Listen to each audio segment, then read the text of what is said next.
Okay, we will go starting because we will have 1 hour, and then there will be a short coffee break, so 15 minutes, and then we will have the keynote speeches at 12:30. I will remind that housekeeping after when we go finishing. Good morning, everybody. So my name is Claudio Rivera. I am the director of Riga Business School, and this will be a very important panel, I think, because of the topic and because of the speakers that are joining me here. That is about personalized medicine and how we can revolutionize it, how we can turn on the revolution in Latvia on personalized medicine. And this is always not only a scientific issue or an academic issue or a business issue, though all those aspects are there, but it's always a very personal issue. I think all of us do have someone in our family, someone in our history that probably with a bit more of advancement in technology we have a better life, better quality of life, or a longer life. And we see a lot of progress in science in the last years, especially in cancer treatment, where personalized medicine, dealing with the understanding we have of the genome, can deal better with certain cancers.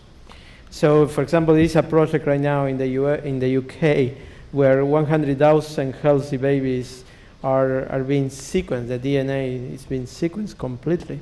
And they are trying to screen 200 rare but treatable genetic diseases, when an alternative methodology could only find 9. And this 200 actually affect 400 million people in the world, and out of the 400 million, 50% are children, and 60 million of them will never reach the age of 5 years. So everything that we can do on progressing, on understanding how to deal with precise medicine, so could make our care system much more effective. But we are also looking at other areas, and that's why Riga Business School is so interested as well. So we are looking at building the biotech industry around around personal medicine. We are looking at connecting hospitals and research institutes and universities and government, the pharma industry as well with this. So it's a very complex project. But as we have heard in the previous session, given Latvia's speed and Latvia's size, we are so close between each other. Probably this type of very complex projects between different stakeholders may even be easier than in other parts. With that being said, I'm gonna invite my panelists now to kick off 5 minutes to introduce themselves, introduce why personalized medicine is important to them, why it's important to their institutions. And I will, typically when there are political debates, there are certain rules, who is the first, who is the last. We have a very democratic process, so we will go in alphabetic order, so with their surnames. We have very important people here, so we couldn't choose who's going to be the first and the last. So I'm going to invite first Dr. Valds Abols, who is the CEO and of the Clinical University Children's Hospital in Latvia. Valds, the floor is yours.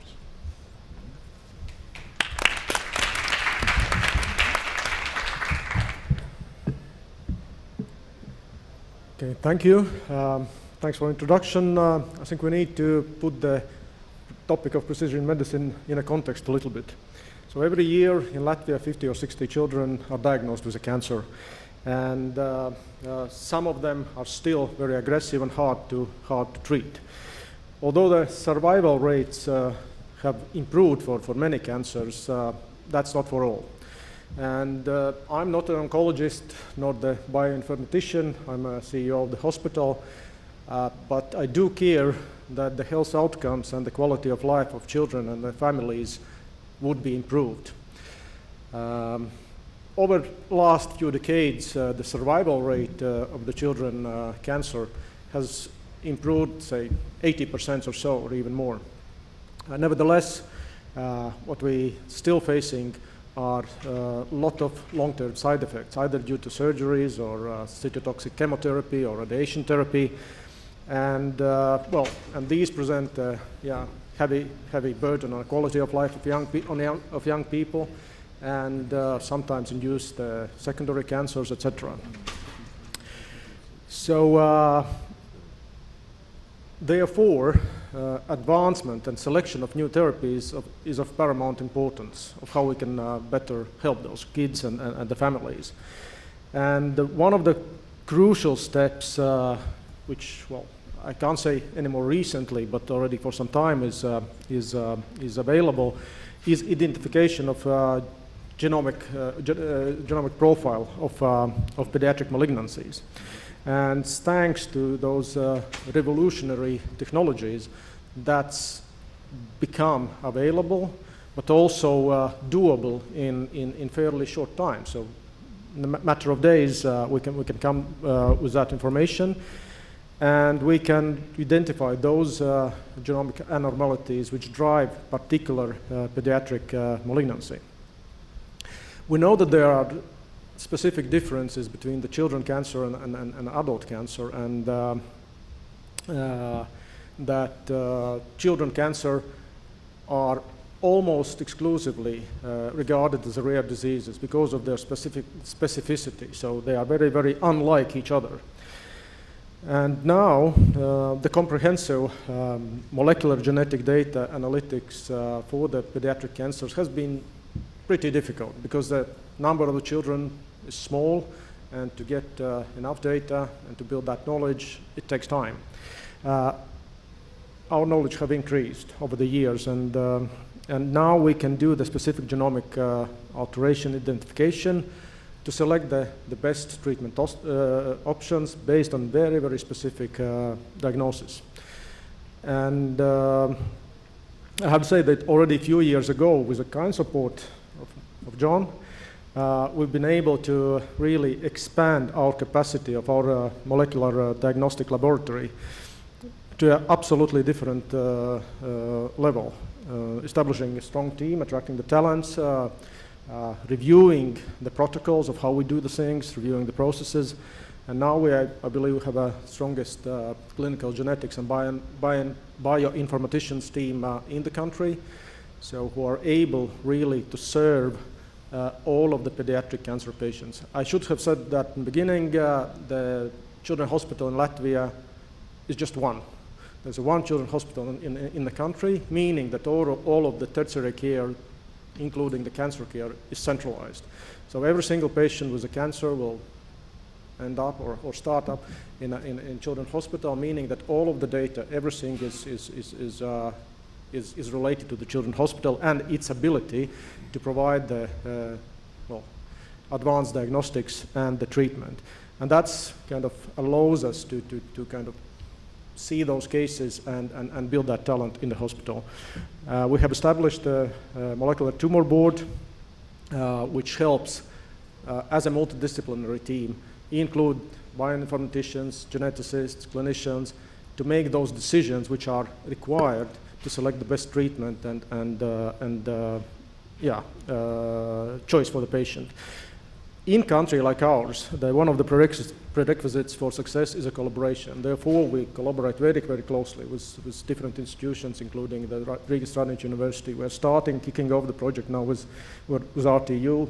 If we will have time, we will tell more about that. But also, we are very closely cooperating with other hospitals. So Children's Hospital is a proud member of European Children's Hospital Organization, currently consisting of 13, I would say, best European hospitals, standalone hospitals. And one of the recent projects we've been engaged is a Horizon project, which kind of works out the ways how we can exchange safely, effectively, efficiently, how we exchange the medical data. And that's also a prerequisite for a further development of our knowledge and exchange that knowledge and cooperatively building the knowledge. So that's a snapshot on a children's hospital where we are now. And another important event which will be mentioned again from other colleagues as well, or emphasized, is a Precision Medicine Networking Forum, which is in part organized by Children's Hospital and will be hosted in Riga 12th and 13th of October this year. And that provides an opportunity really to link with different specialists from all over the world and to hear the brightest minds and to adopt the newest knowledge. So if anybody would still like to join that event, so everybody welcome. So thanks for this. Yeah.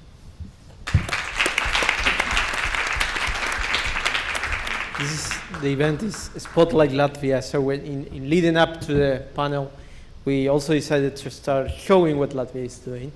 And there are so many things, and this is the very beginning of this revolution of personal medicine. I will invite now Dr. Andris Erglis, Chief of the Latvian Center of Cardiology.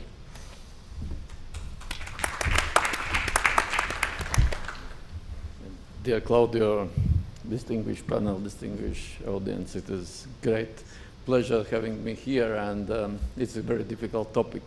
When I came from Boston Center, I seen on screen machines are learning, but it's very important what are teaching them.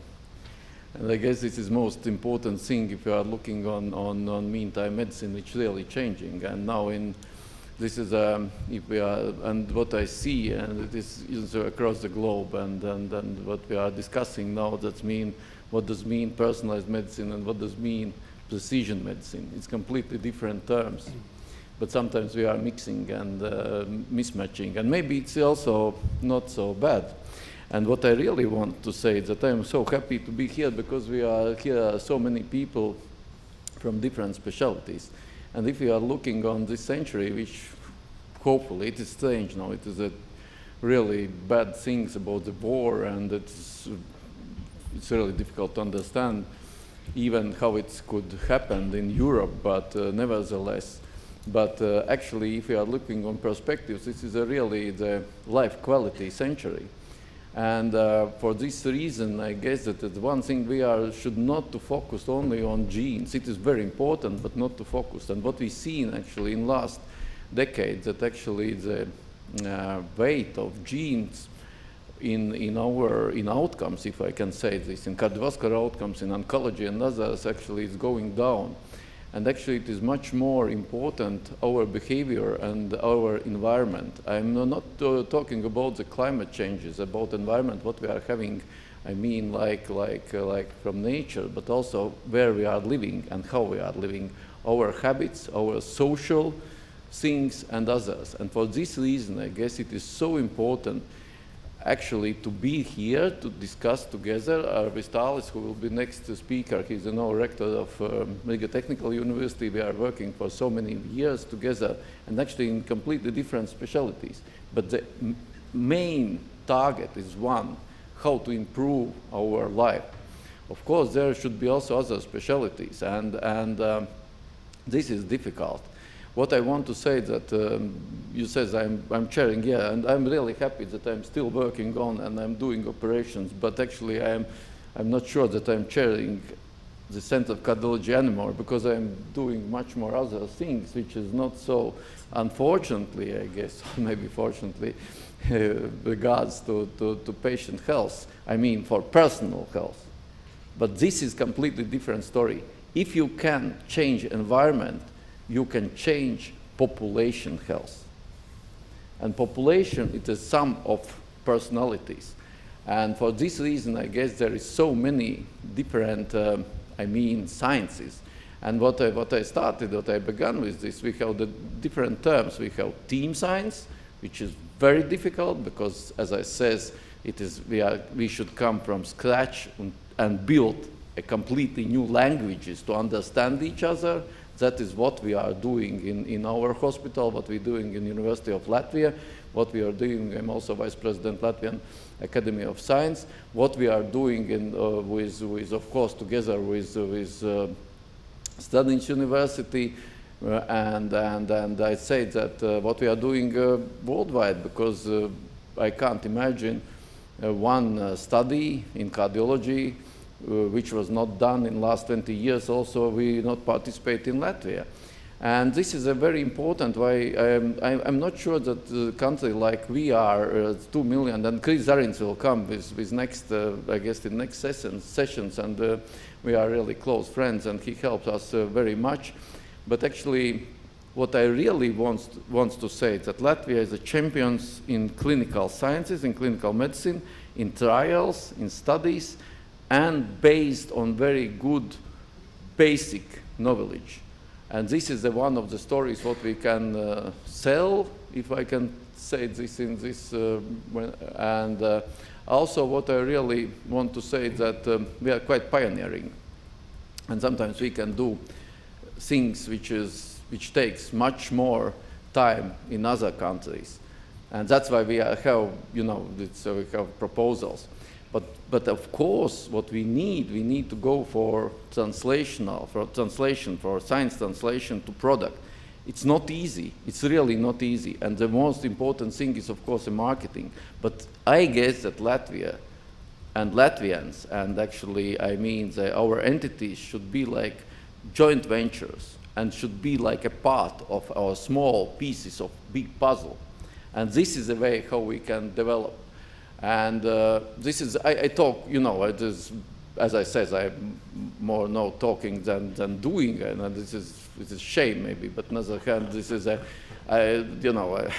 not so happy about that, but on the other hand, I talk with our government for years.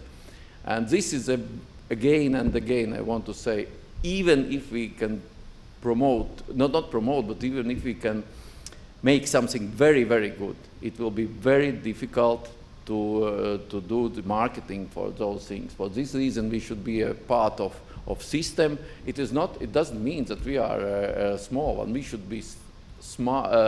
Quite sharp, and of course, it's no question.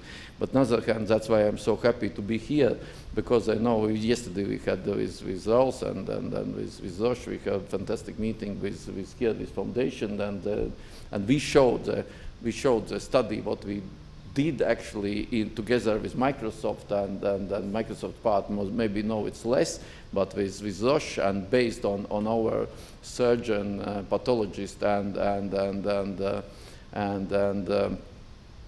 genetics work, and it looks like the very nicely could go further. And thank you very much for invitation, and thank you very much to creating so nice conference. Thank you very much. Thank you, Dr. Eglis. There are a couple of issues that start to come up already with the two first speakers and will be key across the panel. One is certainly the power of connections and the importance, because it's such a complex issue and demands so many stakeholders.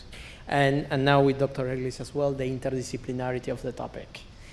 And he mentioned about translation. I just come from Texas, and I was in the University of Texas at Clear Lake, very close to NASA, and they have a huge program on translation where they are focusing on how to translate science to clinical trials, and they have the faculties of humanity, the faculty of medicine, everyone, so coming together to actually bring closer to the patient whatever science is discovering.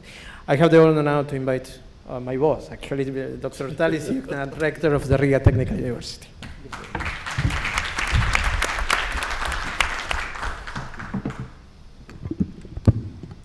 Thank you for inviting me for this conference. I would like to just emphasize on two main things what I consider most important if we want to develop medicine and personal medicine in particular, and how we as universities can contribute to this. I'm presenting Riga Technical University, which is the eldest university, just of age similar to MIT, and what is always expected from us is workforce. So the talented individuals who can help for companies, who can not only build cooperation between the companies, but they are able also to incentivize companies to grow in the direction which was mentioned, to have more scientific input in their products. So this is what we as a university are trying to do. It's not just about science, it's not just about education, but it's also about technology transfer. So for us, it was a great experience to partner with MIT, with other universities, and demonstrating what are the instruments for technology transfer. So, so what we see as an engineering university, we don't have a medicine school, but what we see as an engineering university is that advantage is really finding right cooperation between different institutes and universities.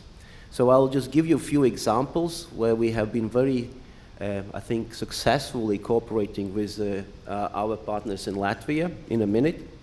But just to mention that as engineering university, our main strength is on data processing and on engineering aspects of new products. So one of the area where we have been developing, I think, very good link to the medical schools and to hospitals is a regenerative medicine in biomaterials. So we have a large project where we have several partners, both from Latvia, from Institute of Organic Synthesis, from Stradin University, and also from Germany and Switzerland. The idea is to build a global center on the biomaterial research and production. And this has been, I think, very successful story because, again, we were able to connect different partners on this endeavor. Second is that, of course, data. For personalized medicine, data is very crucial. We have a high-performance computer center in our facilities, and we have carried out several very successful projects, both during the COVID and also during different activities where you need genomic data, and our experts are helping to process the data, and in this way we can be more predictable in terms of what kind of disease, what would be the treatment for particular disease. We're talking about the cancer, we are talking about other diseases which are, for which the data is very important. Then the third project where we have a link both to the also national level but also to international is we work with CERN, with particle accelerator, and we have one project in pipeline for developing new type of treatment for cancer using particle accelerator technologies. I think this will be really great and revolutionizing the way we treat cancer. And at the moment, I think what we do is that we are in a stage of developing how this center will work and also preparing our students able to work in this completely new technology. And finally, of course, as engineering university, we have capacity in personalized prototyping, where you can identify specific needs for the patient, and then both using electronics and 3D printing to help them develop specific technologies to specify and help to reduce the risks of health injuries in future. So I would like to just again say that for us it's important to experience what we have during this week in MIT, and would like to build continuing cooperation with American universities, and I'm sure that this conference is one step towards this. Thank you.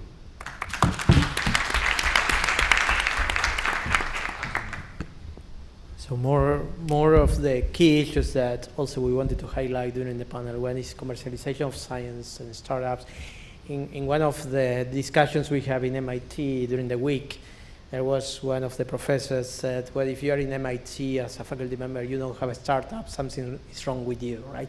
So I think that's part of the spirit we would like to encourage in Latvia as well. The other is the data, the importance of data, the importance of knowing how to work with big data, and what we are seeing in universities here in America, how they are building big departments on data where they are serving all faculties. with big teams of statisticians.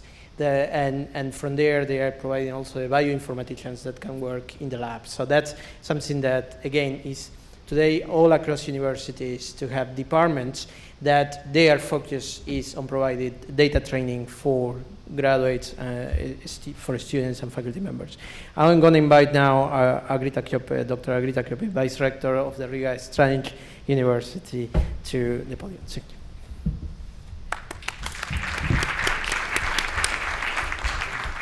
Thank you, Claudio. Thank you everybody for being here. My name is Agrita Kyope. I'm Vice Rector for Research at the Riga Strange University.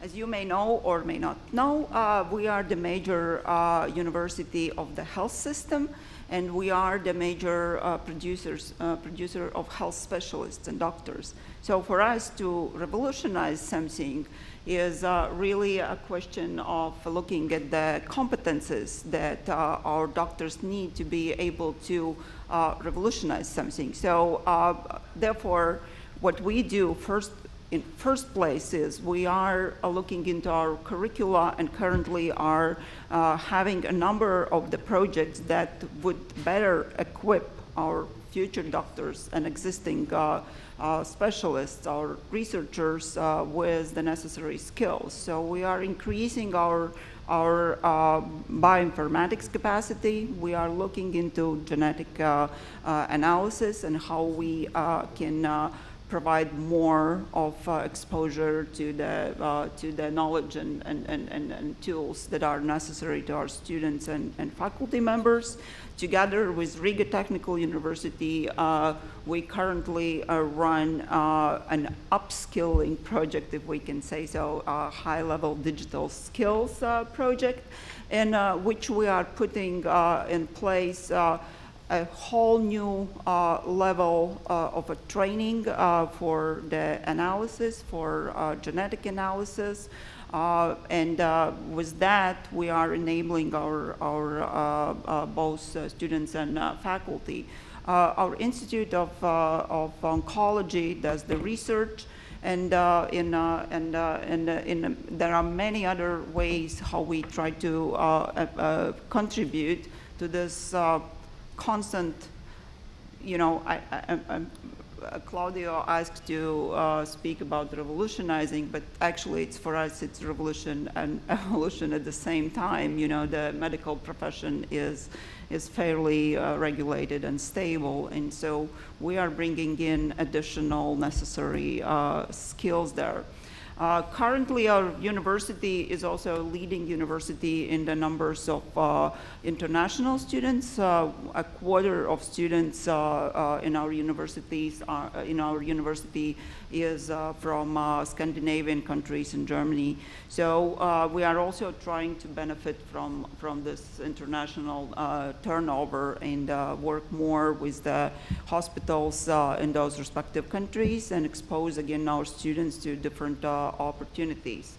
A little bit reflecting back to the week we had here and the expertise we thought here in Boston, we were very happy to see the ways how MIT contributes to the topic, how its Koch Institute provides the tools and solutions for the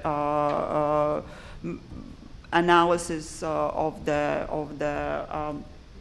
tumors at the cell level, and that gave us reaffirmation that we are on the right track too. That's exactly what our Cancer Institute, our Oncology Institute does, and so we are here also to forge the further collaborations and to look into new project opportunities. Thank you.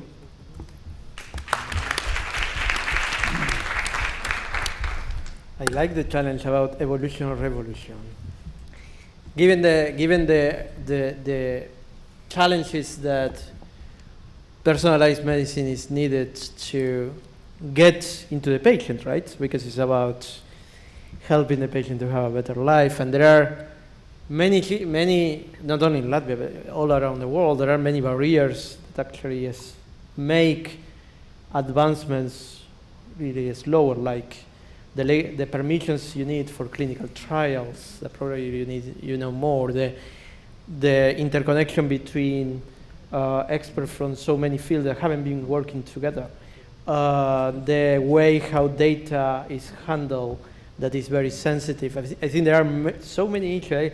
That's a very interesting, are we talking about evolution or revolution? I think that's a very interesting dilemma, and thank you for that. And last but not least, I'm going to invite Shantuli, this entrepreneur today already. Christian Scaringe mentioned how successful his company, Microtech, is, and he's also the president of American Chamber of Commerce. He's personally involved a lot on these issues. Sean, the floor is yours.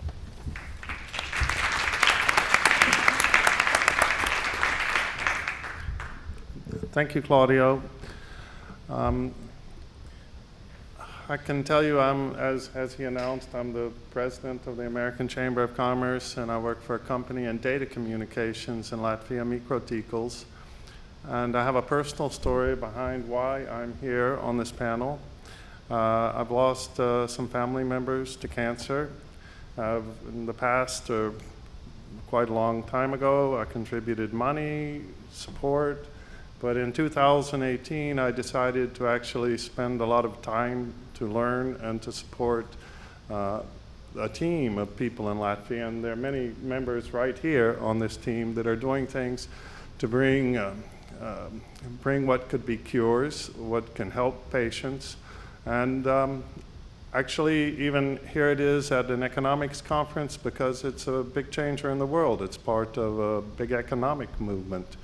A lot of jobs, a lot of activities in that area, and it's a big topic. Part of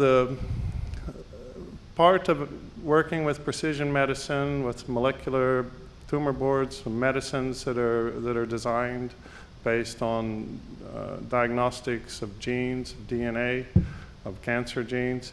It's actually a project that isn't. Let's just say when the US wanted to go to the moon, it was not just a rocket and point and go. It brought together many industries, metals, quality of metals, all the inputs that went into this, even computers, designs to make everything work. So it's a big part of of having a foundation to move this industry or this effort forward. And the people on this panel are working on many different parts of that. So when I started, I did a survey in 2018, and I went to see all the different clinics, the Children's Hospital, the RTU, and a lot of areas to find out what's going on and where I can help. I have a lot of knowledge in data communications because that's my business and my job. That's one part. I learned a lot about sequencing systems, genetic sequencing, big data, whole genome sequencing that's used in developing medicines, drugs, analyzing, making better solutions for patients, and it's growing in those areas. So in Latvia, I found a number of different areas I could work with and do something that helped. And one, we can maybe start down the line of the people I'm working with. So Valtsabols and the Children's Hospital, we started supporting their genetics and their doctors and getting more resources, information, testing financially, and also as kind of a teamwork to bring more information and to work together with the team members at the Children's Hospital. And Valts has taken this project on, I would say, as like you can't imagine, that he knew about all of these things, I'm quite sure, but with more resources, I think he's really taken the challenge and he's moved the Children's Hospital so quickly forward. And these are new technologies, these are new ways to do things.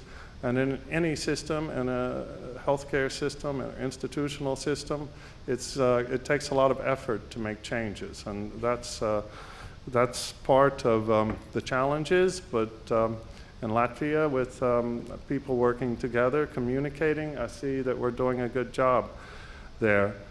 So Andres, I'm so happy to support or learn more about your efforts. We haven't worked too close together on this, but I've heard a lot recently in days about the projects you're working on with precision medicine and the genetics and the diagnostics that you want to go forward with. So with the RTU and Thales Juha and a great supporter with the HPC he was discussing. So these systems, I could speak for probably an hour or two about what they're doing. So the HPC means High Performance Compute Center, and that's used in the genetics analysis of genetic sequences that the machines spit out, and then they have to be put back in the right order. That's how this batch sequencing works. And to do that, we need, for example, networks. Many years ago, Microticals and LMT, and I started a project called the Genome Data Network, GDN, and we started working on a system where all the hospitals, research centers, and different groups and universities working on this would have a high-speed data connection to support big data. So an internet link was not suitable for the size of data and was not reliable for that solution.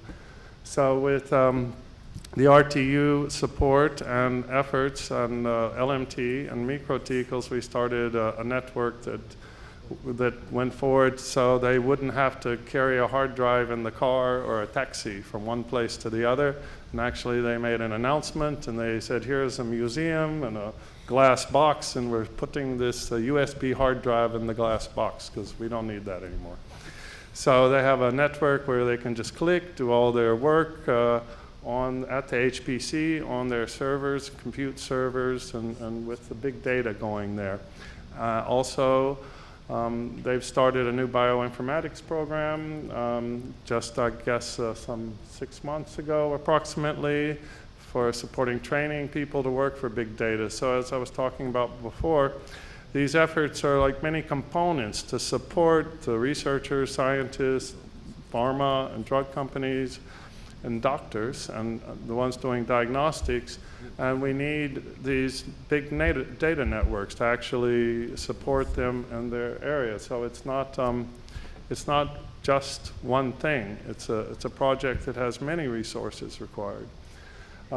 So then next I'm working with Agrita Kiopa on Unified Service Center, which the 4 universities set up, and I'm a board member as kind of the last one on it. And that network is incorporating all of these high-speed data systems. The Education Ministry also agreed to update their networks.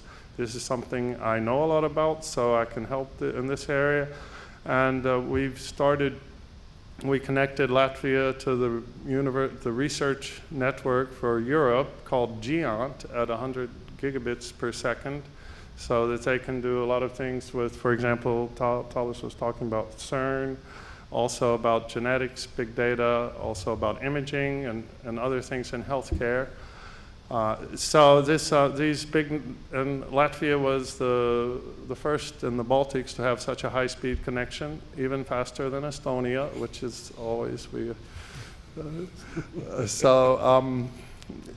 and we're going forward, and the VPC, which Agrita is the chairman of the board of, this group is working to increase cooperation among universities and have the support for the researchers, the scientists there, the projects, so they have access to the most advanced network communication, which also means more cooperation and ability for different researchers in different areas to work on precision medicine and the big data technology they need to do that. At the RSU, that's an important thing for each university to have, and we've moved forward with that.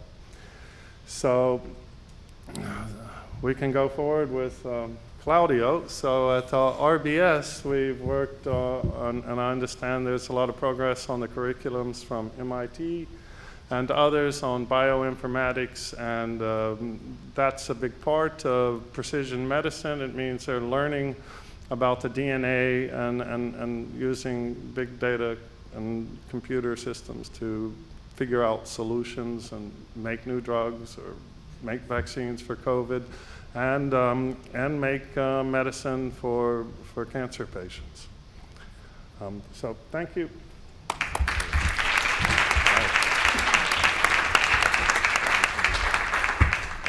A lot of work that is being done. It's like a puzzle that we are putting together and for the moonshot. And my question now is, we have been looking at the past and how much has been doing, and probably building this panel discussion helped to put us all together and go making this discussion a little bit more fluent. But now looking to a future, probably you have some thinking on where we can be in few years, not only Latvia, but overall in personalized medicine or precision medicine.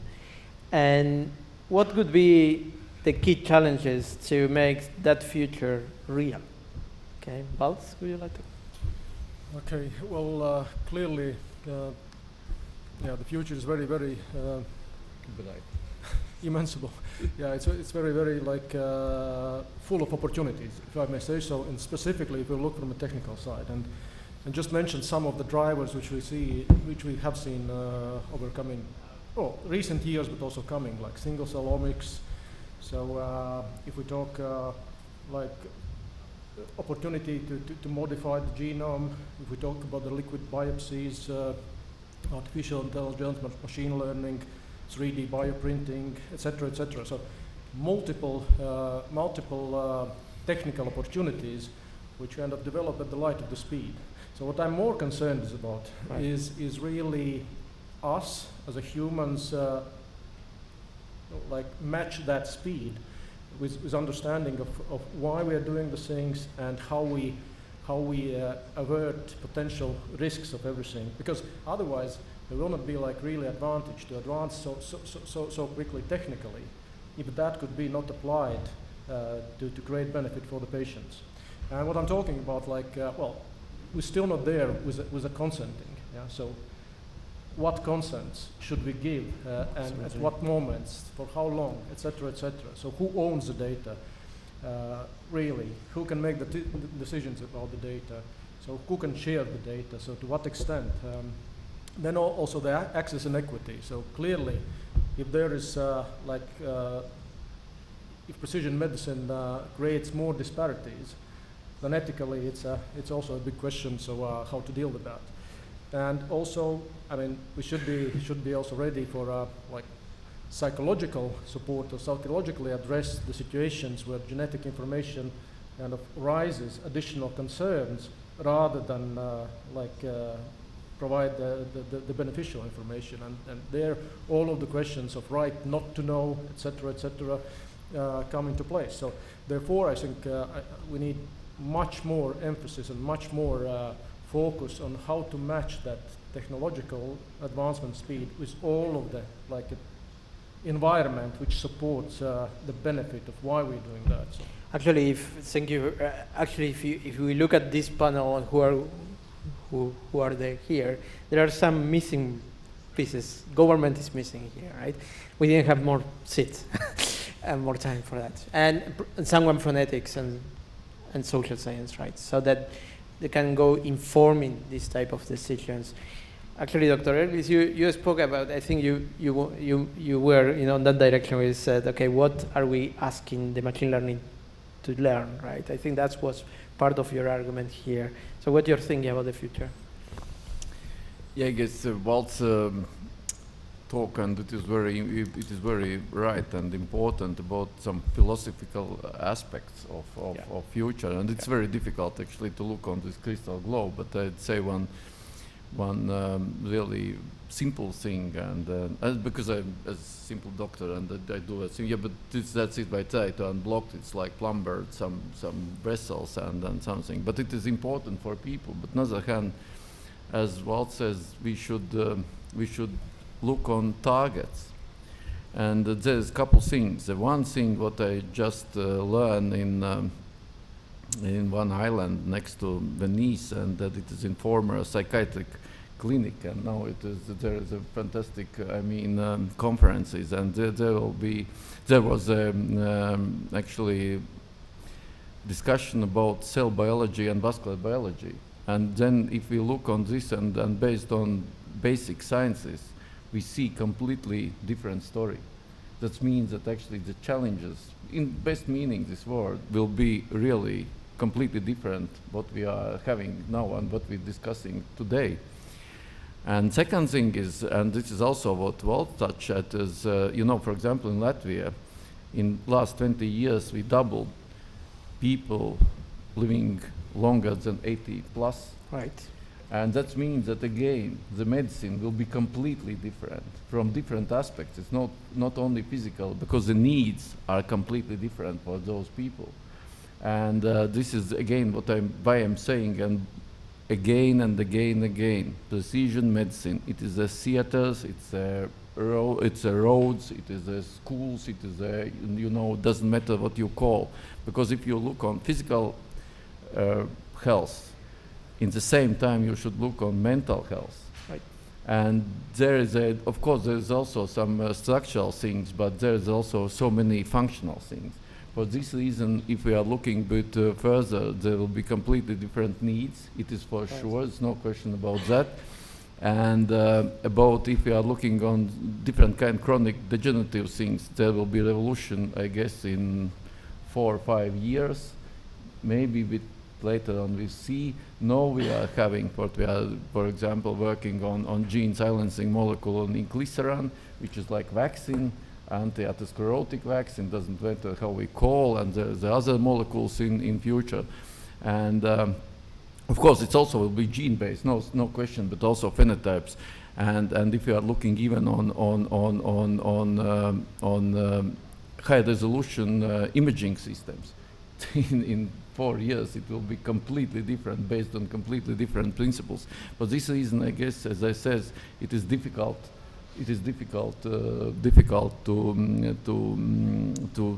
prognose what will be, but what is very easy to say is that we should be ready for that, and we should to follow this, and actually also to do research in different fields. And the most important, how to create this team science, because what we see, everybody mentioned our basketball team, right. And it was a real team science. It is completely different game if we look from a basketball perspectives, how played other teams. This is what I want to say. Actually, you mentioned choice today already, and I am aware of at least 2 big research projects here in the US, and probably there are many more, where they're studying the social, environmental factors around people and the impact on longevity and different type of health issues. I'm not sure if Latvia is doing some of this research, but that's certainly something. Even, for example, how close they are, how much they use the public transport, how close they are from the main highways. So I think that's a very important area that is part of that. Thank you. Dalis? I think there are both opportunities and challenges. I may start with the challenges. It was mentioned already, so it's not just about technologies. So you have patients, you have doctors, you have your existing system in hospitals, and then you also have a funding issue. So to get everyone on the same page, I think this is something which is important really to make significant steps further. Second, I think, is that everything about open data. We know there's a lot of data available. So as it was mentioned, we already have started some projects together between universities, how to use data, for example, for identifying at the early stage the cancer for children. But then you see there's a lot of barriers to overpass really to do the data. And there's always the trade-off between personalized data and the data which could be used for research. So I think this is one of the challenges we need to overcome. Regarding opportunities, I would say that this conference clearly demonstrated, and both President and former Prime Minister mentioned importance of research.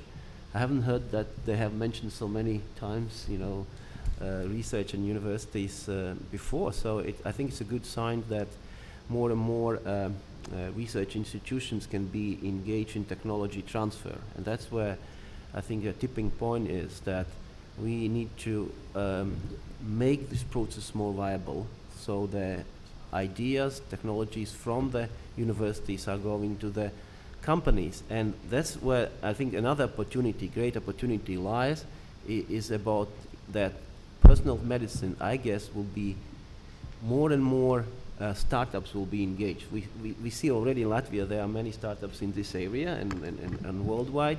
So I think this is a kind of trend we have to foresee, that this will be run, by maybe smaller companies, which hopefully will grow to the unicorns.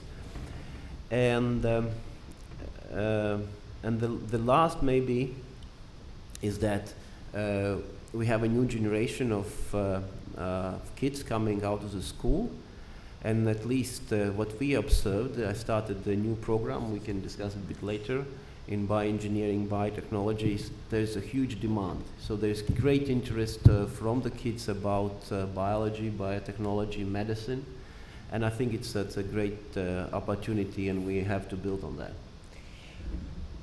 Very good. You are coming back to commercialization of science, and the president mentioned our relationship with MIT, and I think he talked about how important it is for science and technology. I was with my colleague, my peer from MIT, that we worked together, Angeli Sastry, she's in the other panel, and she said, Claudio, we want that whenever you talk about MIT, you also use the word innovation. So innovation is very, very important, as much as science and technology. So use the word innovation. So that's a crucial topic, so that we need to go talking more and more about that. Agrita, what's about your future? Look into the future a little bit. Yes, thank you, Claudio. Well, in our university, we look at the future from the perspective who are our students, and we see that the younger generation comes in much more open to technologies, use of technologies, also much more confident in using it.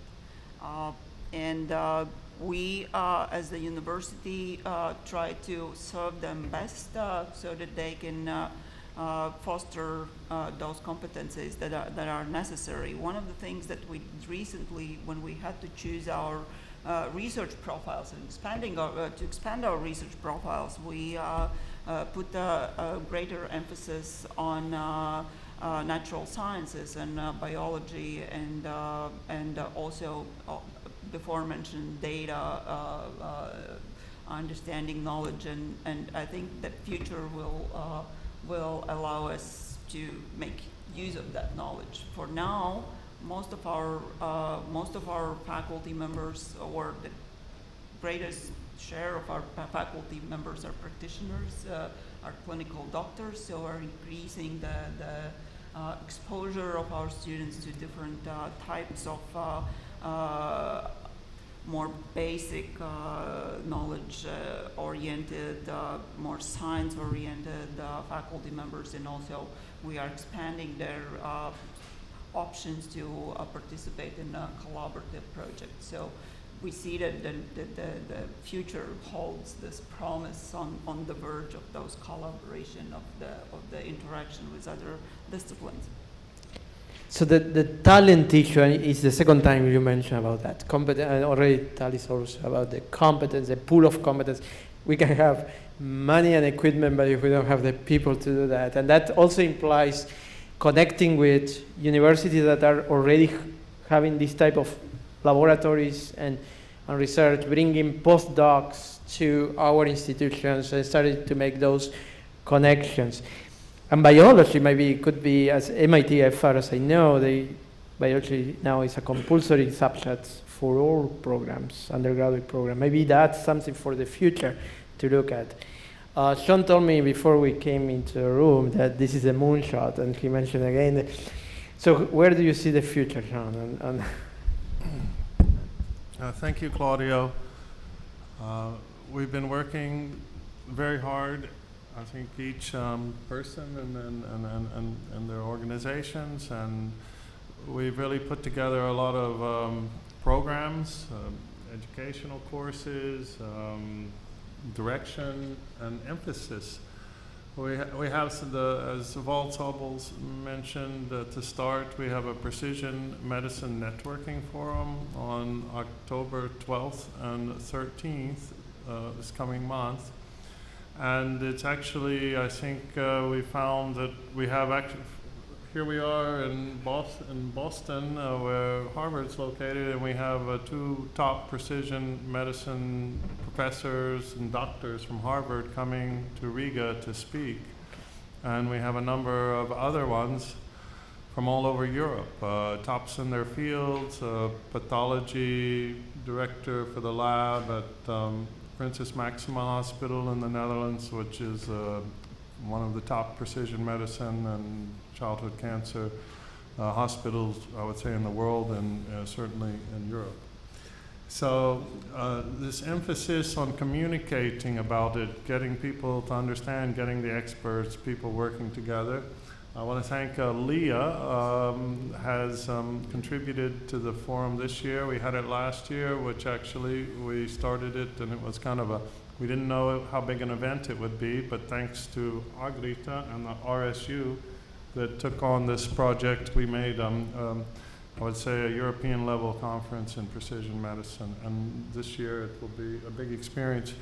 And I hope you can attend. But so for this conference and the, say, investment aspect and the economic aspect, investors or companies or startups, when they come to Latvia, they can see that we have the people, their interest, the training, and the support, and the networks and the equipment and things that are needed to go forward in this area. So that's, there are opportunities for companies that would like to come to Latvia and take advantage of this.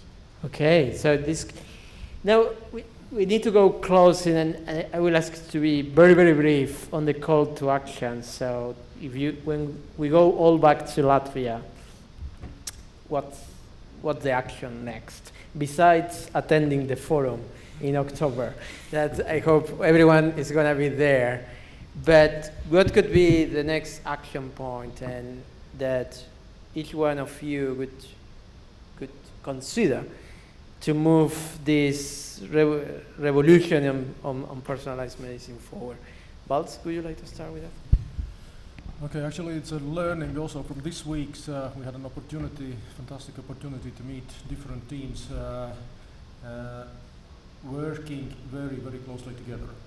And that's something which we definitely can strengthen. And actually I recall on a discussion from scientists in a Koch Institute for Cancer. And he's representing like basic science and working together with engineers. And there's one thing which he said, which is most important to have like passion to go forward, and that is to understand why you're doing that. And what we see now, and what I see now, is that we have an opportunity for a closer cooperation between, and we're starting those projects of students, like putting in the clinical situations for them to understand what's the impact of the job they're doing, even if it's basic science or something like that. So to show what's an impact, and to have that why I'm doing something can like accelerate that path 100 times. Absolutely. Thank you, Baltz. Andres? Yeah, thank you, Claudia. You know, I guess it's really important to come to States and to meet Latvians here, and then to talk here about things, because in Latvia sometimes we are, so separate. And this is what I seen for many. It's what I seen for many years, and this is right. And I guess we should to do even more, because in Latvia there is upsides and downsides. Upsides is more. We are so close to each other. That means that we can share ideas in different specialties. And what John says, it is so important that we also have help and support, and this is one. But what I see very easily, this is because I did mention this, we have really good databases, but the same thing with genes. If you have not to like partners or the I mean the phenotyping, then it is practically for nothing. For this reason, and I can tell you this is too long to start to discuss this, but this is for sure. And for this reason, I guess my call would be go for real electronic-based medicine, which is in different kinds. Now it's a real trend for patient follow-up, yes, for monitoring, for everything. And then what Waltz and Thales mentioned, and Agrita and John as well, that this is open data access, but we should create a really high quality data, and also to analyze in high quality forums, not like only journalists or other interests which usually do that, and then to discuss this with government, and then to make a new politics. But it's not only in Latvia, it's in the European Union as well, and as well as in States and everywhere. Fantastic. Well, as I mentioned in my opening remarks, I think our experience says that it's very important to work between disciplines. And so I think we need more programs where we have, I mean by programs I don't mean just students, but collaborative programs between medical schools, hospitals, technical schools. And one good example was mentioned. We started 6 months ago, where we have students from all leading universities working on the challenges set by the hospital. So I think this is kind of one good example where you see that you have a new talent really working on hands-on problems. And second is, I think at the research front as well, I think there at the professorship level, some flagship projects dedicated to personal medicine would be important, working again professors at different institutions on the common challenge. And the last, I think what we actually, why we are here, is more linked to the best universities in the world. Right. Because it's we are of course very passionate and country and very proud of what we do, but we need more of outreach, we need more of the networks, and I think this is a great opportunity for us today. Thank you. Yeah, I think I will just follow the line of thought that has already been emerging. Right. I think we need to scale up those collaborations that we already have, do them more. We are happy to host more scholars. We are happy to host more postdocs, doctoral students, and also send them here. And one of the projects that we are working, some of us here around the table, or all of us even around the table together, is the Innovation Center at the Children's Hospital, where each of us has a contribution to make, and I'm sure many in the room could be interested to participate in that as well. I think that's the good next step to do. So then we're on talks with MIT to continue support for that as well, right?